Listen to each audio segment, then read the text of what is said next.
Alors, ce matin, nous allons voir dans notre rubrique santé deux éléments qu'on a à portée de main en général, qu'on peut retrouver très facilement et en acheter s'il y a besoin dans les magasins.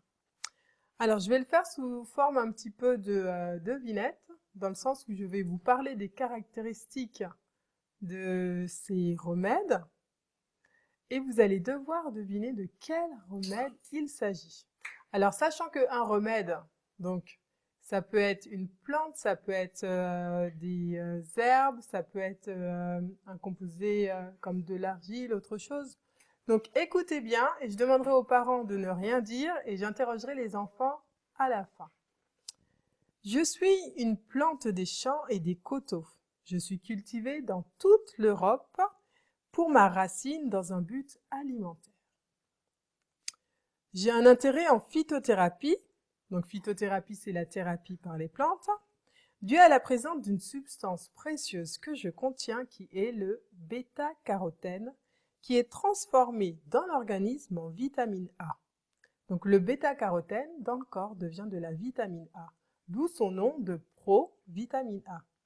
Le bêta-carotène est une vitamine de beauté pour la peau.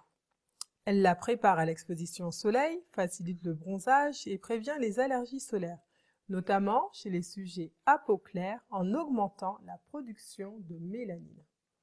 Cette substance, le bêta-carotène, par son effet protecteur des cellules, va renforcer la résistance de l'épiderme, donc de la peau, contre les agressions des rayons ultraviolets. J'améliore également la vision, donc si on me boit en jus, je vais améliorer la vision. J'améliore surtout la vision crépusculaire car j'augmente l'acuité visuelle. Enfin, je suis très utile en période de croissance car je favorise l'assimilation des protéines et la constitution des tissus. Donc il va falloir qu'on se mette à vous en donner en jus. La carotte... Oh, je suis une source naturelle de bêta-carotène qui est transformée en vitamine A en fonction des besoins de l'organisme. Je ne présente donc pas de risque d'hypervitaminose et peut à ce titre être utilisée par tous. Qui suis-je? La carotte. On en fait un deuxième. Alors,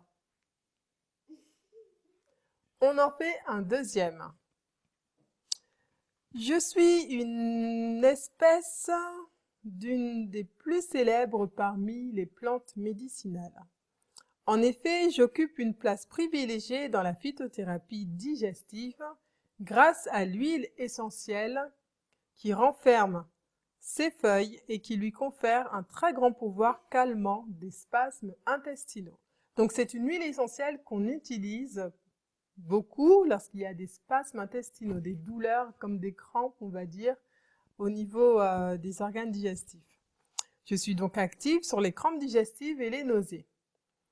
L'action antiseptique de mon huile essentielle limite les fermentations intestinales et soigne les ballonnements. Une étude clinique réalisée en 1990 a montré que lorsque je suis associée au fenouil, je suis particulièrement efficace pour soigner les troubles de la digestion, tels que nausées, pesanteur, après le repas, ou aréophagie, ou douleurs épigastriques. Qui suis-je? Ce n'est pas le thym. Ce n'est pas le concombre, c'est une plante. On utilise essentiellement la feuille. Les adultes, qui suis-je à part Sandra? Non, c'est pas l'ortie.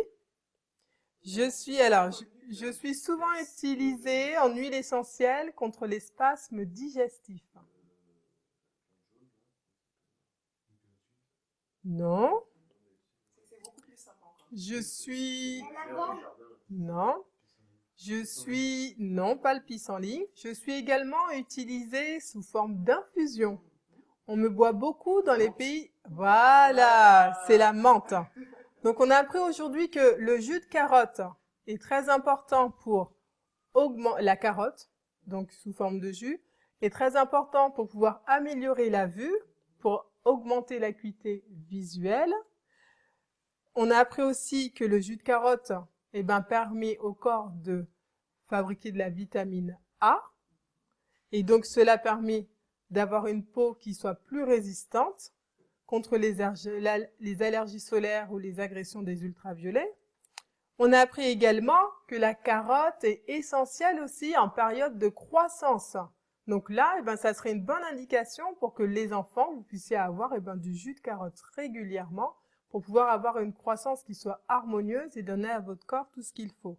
Et concernant la menthe, alors la menthe peut être utilisée sous forme d'infusion. On peut boire après le repas, donc 2 heures après le repas.